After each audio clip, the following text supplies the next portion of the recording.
Што лепей, зарабляць больш ці менш? Не спяшайцеся з адказам на гэтае, здавалася б, парадаксальнае пытанне.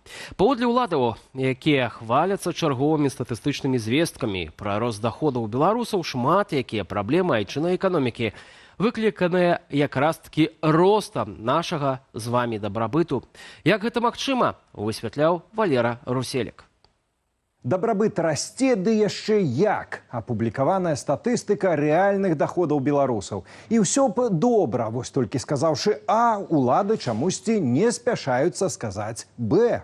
Паводле Белстату за першыя 5 месяцаў сёлета рэальныя наяўныя грашовыя даходы грамадзянаў выраслі на 10,5% у параўнанні з аналагічным леташнім перыядам. Вось толькі рост гэты запавольваецца, даслоўна за месяц мінус 0,3%. Гэта азначае паступовае ахалоджванне эканомікі.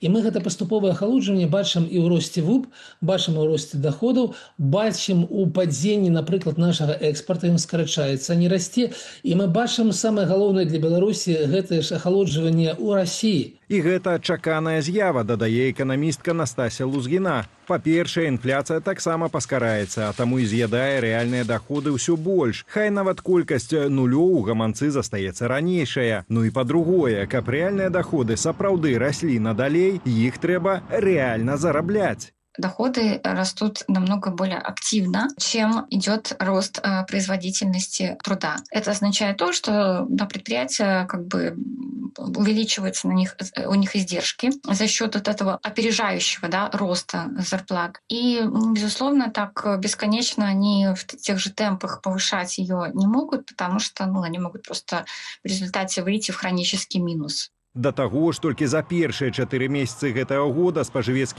імпарт вырас на 14,5%.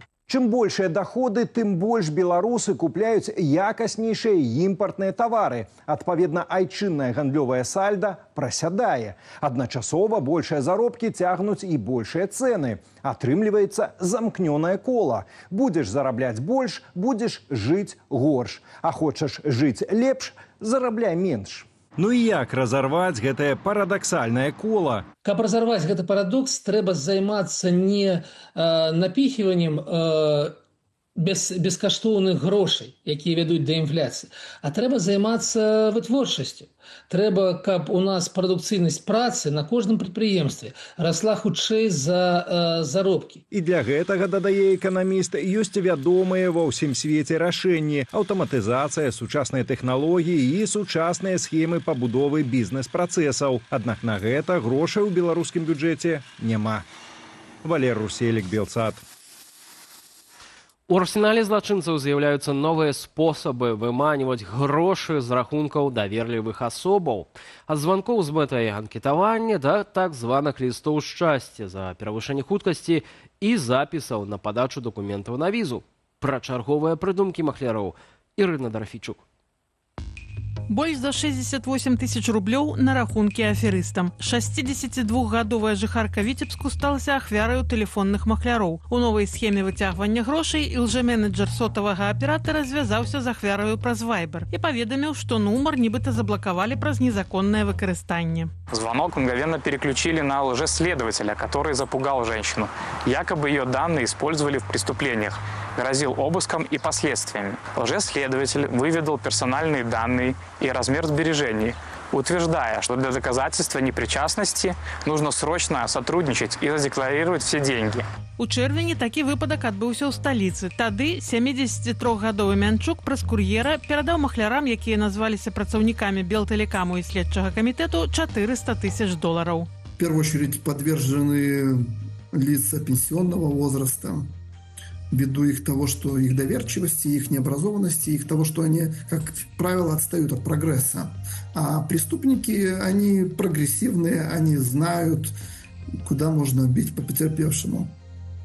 Это достаточно распространенная ситуация во всех странах. Яшчэ адна новая для Беларусі схема махлярства, так званы памылковы перавод, калі на вашу карту нечакана прыходзяць сродкі ад незнаёмцаў. Праз нейкі час махляры просяць вярнуць грошы на пэўны рахунак, выманьваючы рэквізіты ахвяры. У сённяшняй Беларусі раскрываць такія злачынствы нялёгка. Раньше существовал обмен информацией в киберпреступности по национально-контактным пунктам в МВД, и широко,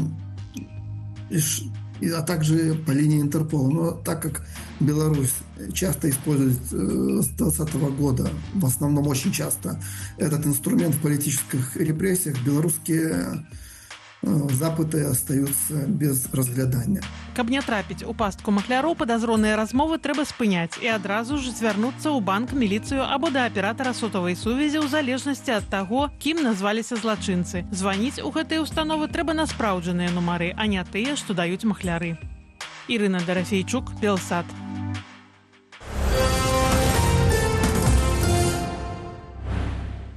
У суседняй Літве заклікалі стварыць дронавую заслону пасля залёту расійскага беспілотніка з Беларусі. Эту ідэю прасоўвае еўракамісар у справах абароны і космасу Андрус Кубілюс. Паводле задумы, дзяржавы рэгіёну выкарыстоўвалі б свае БПЛА для назірання за мяжой і стварылі сістэму, якая б не прапускала чужых дронаў. 11 ліпеня расійскі беспілотнік Гербера праляцеў праз Беларусь і упаў на літоўскай тэрыторыі блізу мяжы з нашаю краіною. Міністэрства ўнутраных спраў Літвы і служба аховы дзяржаўнай мяжы заявілі, што самастойна працуюць над дронаваю бяспекай. Аднак пакуль гаворка толькі пра ўмацаванне нацыянальнай мяжы, а не рэгіянальны агульны праект. Тым часам з'явіліся новыя звесткі пра расійскі дрон, збіты ў паветранай прасторы Беларусі 12 ліпеня. Паводле маніторынгавай ініцыятывы Deep State UA расійскі беспілотнік праляцеў амаль 500 кіламетраў уздоўж беларуска-украінскай мяжы паўз Гомель, Мазыр і Пінск. Калі яму заставалася крыху больш за 100 кіламетраў да Польшы, беларускія вайскоўцы збілі яго з верталёта Ми-24. Лукашэнкаўскія бізнесоўцы абыходзяць санкцыі, а прыбыткі ад шэрага экспарту абмінаюць рэспубліканскі бюджэт. Беларускі расследавальніцкі цэнтр у супрацы з рабочым рухам раскрылі новыя маршруты гандлю беларускімі азотнымі ўгнаеннямі насуперак уведзеным у 2021 годзе заходнім абмежаваннем. Як прадаюць і ў якіх кішэнях трымаюць прыбыткі, апавядзе Юлія Цяльпук. Беларускі расследавальніцкі цэнтр паказаў, што праз гаманцоў Лукашэнкі горадня Азот губляе большыя грошы, чым праз санкцыі. Як да гэтага дайшло? 2021 год. Прамысловы гігант горадня Азот трапляе пад санкцыі захаду і больш не можа экспартаваць сваю прадукцыю ў еўрапейскія краіны. Так званы спецэкспарцёр Гріком, першая фірма-пракладка, створаная прадпрыемствам для абыходу заходніх санкцыяў, зарабляе 1% ад адпускнога кошту азотных угнаенняў, што было ўзгоднена Белнафтахімам і Саўмінам, бо зарабляць мае сапраўдны вытворца – горадня Азот. З-за таго, што было паўнамаштабнае ўварванне Расіі ва ўкраіну, кошты на газ падскочылі, а гэта сыравіна для азотных угнаенняў. Яны пачалі зарабляць вялікія грошы, і на гэтую кармушку наляцелі гаманцы Александра Лукашэнкі. У Еўропе, якая адмовілася набываць расійскі газ, кошты на гэтае паліва выраслі ў 2,5 разу. Беларусь жа па-ранейшаму атрымлівала таннае расійскае паліва і танна вырабляла угнаенні. Новым спецэкспарцёрам зрабілася таварыства «Тэхнаспецтрейдинг». Першы гулец – кампанія, звязаная з Арменам Аруцюнянам, блізкім да Сергея Цецерына, які ў сваю чаргу ёсць сябрам Александра Лукашэнкі. Кампанія перапрадавала карбамід еўрапейскім і дубайскім кліентам ад 19 да 31% даражэй, чым брала на Гродна-Азоце. Дакладна такую ж розніцу на продажах мела і фірма, звязаная з Мікалаем Вараб'ём, яшчэ адным набліжаным да Лукашэнкі бізнесоўцам. Рэнтабельнасць горадня Азоту адышла на другі план. Выдаткі спецэкспарцёра раслі. На фірмовы баланс «Тэхнаспецтрейдинг» набываў аўтамабілі прэміум-класу, смартфоны апошняй генерацыі і выдаваў пазыкі Армену Аруцюняну і звязаным з ім кампаніям. Але галоўнае, што паміж пракладкай і канцовым пакупніком паўстала яшчэ два пасярэднікі. І маем у суме выручку, якая складае 54% ад цаны, па якой Гродна-Азот прадае ўгнаенні. То бок прыбытак для Аруцюняна складае каля $140 на адной тоне. Наступным спецэкспарцёрам у азотную галіну уціснуўся Віктор Шейман і ягоная кіпрыёцкая кампанія «Ростумел Холдинг Лімітэд». Кошт працы гэтага пракладачнага ланцуга яшчэ вышэйшы – 72% адпускной цаны беларускага вытворцы. Абыход санкцый во внутренних документах мы бачили, они оценивали на $20. В гаманцы Александра Лукашэнкі наварваюць сабе $170 на тоне. пры тым, што паводле указа Белнафтахіма яны не маюць права сабе зарабляць прыбытак з вышаперацыйнай дзейнасці. Беларускі расследавальніцкі цэнтр падлічыў, што летась паслугі прыватных фірмаў пракладак каштавалі гарадзенскаму прадпрыемству мінімум 35 мільёнаў долараў. Юлія Цяльпук, Белсат. І да падзей у нашай краіне чырвоны ўзровень небяспекі ўвялі сёння ў Беларусі праз непагадзь амаль на ўсёй тэрыторыі краіны. На заўтра прагназуецца пераменная воблачнасць, але зноў чакаюцца дажджы, праграмяць навальніцы. А як Менска выглядаў сёння ў відэа без каментара.